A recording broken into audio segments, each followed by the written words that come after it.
जब भी किसी जानी मानी शख्सियत का इंतकाल होता है तो जनरली एक उदासी की फ़िज़ा सोशल मीडिया पे छा जाती है।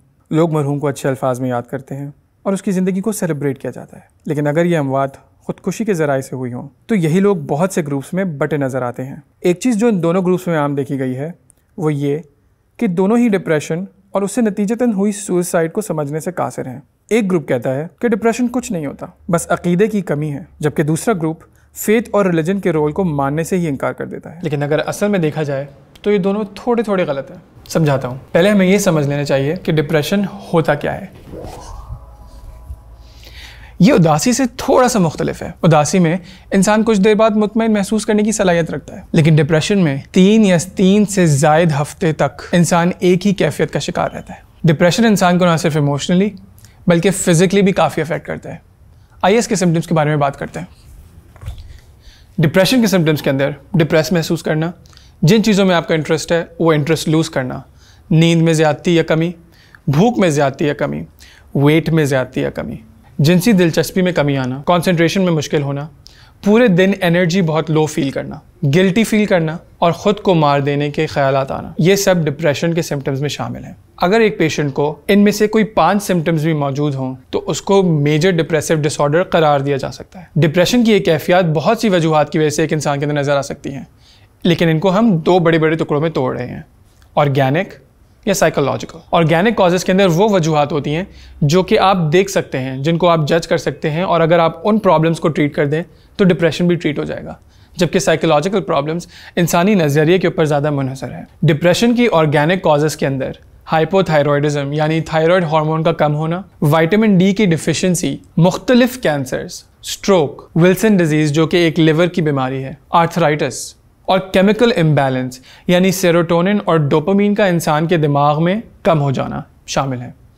अगर आप इंडिविजुअली इन बीमारियों को देखें तो सब अलग अलग हैं, लेकिन अगर आप उनको इंडिविजुअली ट्रीट कर देंगे तो डिप्रेशन भी उसका क्योर हो जाएगा। ये थी ऑर्गेनिक कॉजेज़। लेकिन साइकोलॉजिकल कॉजेज़ को डिटर्मिन करना, उनको डायग्नोस करना और उनको ट्रीट करना थोड़ा सा ज़्यादा मुश्किल होता है, क्योंकि इसके अंदर कोई दवाई शामिल नहीं होती।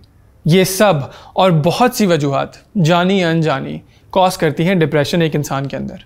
जिस तरीके से कैंसर जैसी बीमारी जो बहुत मुख्तलिफ वजूहात से एक इंसान में हो सकती हैं का इलाज मुख्तलिफ तरीक़ों से किया जाता है। जिस तरीके से नमूनिया कोरोना वायरस भी कर सकता है और कोई बैक्टीरिया भी, लेकिन इलाज दोनों का मुख्तलिफ है।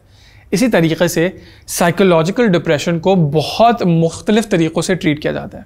अब एक एग्ज़ाम्पल ले लें। अगर एक इंसान का डिप्रेशन इसलिए ट्रिगर हुआ हो कि उसकी ज़िंदगी में बहुत मुश्किलात हैं, जॉब नहीं है, तो क्या आप उसे एंटी डिप्रेशन दे के उसकी बीमारी ट्रीट कर सकते हैं? नहीं। एंटी डिप्रेसेंट से सेरोटोनिन ज़रूर बढ़ जाएगा, लेकिन प्रॉब्लम तो वहीं की वही है। तो उस प्रॉब्लम को किस तरीके से डील किया जाए? या तो उस प्रॉब्लम को सॉल्व किया जाए या उस प्रॉब्लम को देखने का नज़रिया तब्दील किया जाए, या दोनों, या और भी बहुत सारे तरीके अपनाए जाएं। इन तरीक़ों में मेडिसिन जो कि सेरोटोनिन के लेवल को बढ़ाती हैं, इसके अलावा काउंसलिंग जो कि इंसान के एक प्रॉब्लम को देखने का नज़रिया थोड़ा सा तब्दील करके उसको आसान बनाती हैं। लाइफस्टाइल चेंजेस यानी कि अच्छा खाना, एक्सरसाइज करना, अपने आप को, अपनी हाइजीन का ख्याल रखना, अपना सोशल सर्कल को हेल्दी बनाना, और इसके अलावा स्ट्रेस मैनेजमेंट और स्पिरिचुअल एक्टिविटीज़ यानी कि इबादत करना, दुआ मांगना और तकवा इख्तियार करना भी शामिल है। लेकिन इस बात में कितनी सच्चाई है, ये सवाल हमने डॉक्टर उस्मान अतहर से किया।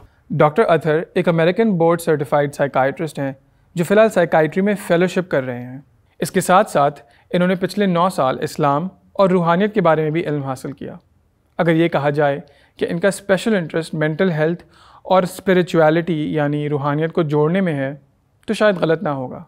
डॉक्टर अतहर, इस बात में कितनी सच्चाई है कि डिप्रेशन का इलाज रूहानियत और इबादत के ज़रिए हो सकता है, और अगर इस बात में सच्चाई है तो उसके बारे में कोई रिसर्च क्यों नहीं मौजूद? अस्सलाम वालेकुम Asad, thank you so much for having me here. तो सिचुएशन कुछ ऐसी है कि डिप्रेशन में नाउमीदी बहुत हो जाती है, और जब उसकी शिद्दत बढ़ जाए तो ख़ुदकुशी तक भी बात आ सकती है। ऐसी सिचुएशन में दीन एक बहुत अच्छी दवा हो सकती है इंसान के लिए, क्योंकि दीन चाहे वो इस्लाम हो या ईसाईयत इंसान को बहुत सी उम्मीद देती है, जैसे कि बेहतरी की उम्मीद, आखिरत में सुकून की उम्मीद और सब्र की अज़मत, और ये इंसान को अपनी नाउमीदी से लड़ने में काफ़ी मददगार साबित होते हैं। नमाज के दौरान हम ये जानते हैं कि ब्रेन में MRI जो ब्रेन की तस्वीर है और EEG जो ब्रेन की इलेक्ट्रिकल एक्टिविटी दिखाती है, दोनों में बेहतरी नज़र आती है नमाज के दौरान, जिससे हमें ये अंदाज़ा होता है कि डिप्रेशन का ट्रीटमेंट में से एक ट्रीटमेंट स्पिरिचुअलिटी, फेथ और तवक्कुल भी ज़रूर है। बहुत शुक्रिया मुझे बुलाने का। इसमें अगर कोई और क्वेश्चन हो तो ज़रूर मुझसे रब्ता कीजिए। अल्लाह हाफ़िज़। आज की इस वीडियो बनाने के सिर्फ दो मकसद थे। पहला ये समझाना ईमान और तकवा डिप्रेशन के सिम्टम्स को मैनेज करने में काफ़ी हेल्पफुल होता है, लेकिन इसके अलावा मुख्तलिफ तरीक़े अपनाने से इलाज मुकम्मल और यकीनी होता है। और दूसरा ये कि डिप्रेशन उतना ही इम्पॉर्टेंट टॉपिक है जितना उसके बारे में गलत फहमियाँ मौजूद है। इसमें मुबालगा ना होगा अगर मैं ये कहूँ कि बहुत से डॉक्टर्स भी डिप्रेशन को समझने से कासिर हैं। इसको अपने अंदर और दूसरों के अंदर पहचानने के लिए हमें बहुत हसास होने की ज़रूरत है। मैं नीचे एक लिंक अटैच कर रहा हूँ जिसके ज़रिए आप अपनी साइकोलॉजिकल हेल्थ को अच्छे से जान सकेंगे। और अगर इन सब बातों के बाद आपके जहन में फिर भी सवाल आते हैं तो अच्छी बात है। अपने घर वालों का ख्याल रखिएगा। मेरा नाम है हसद खान और ये है डॉक्टर साहब।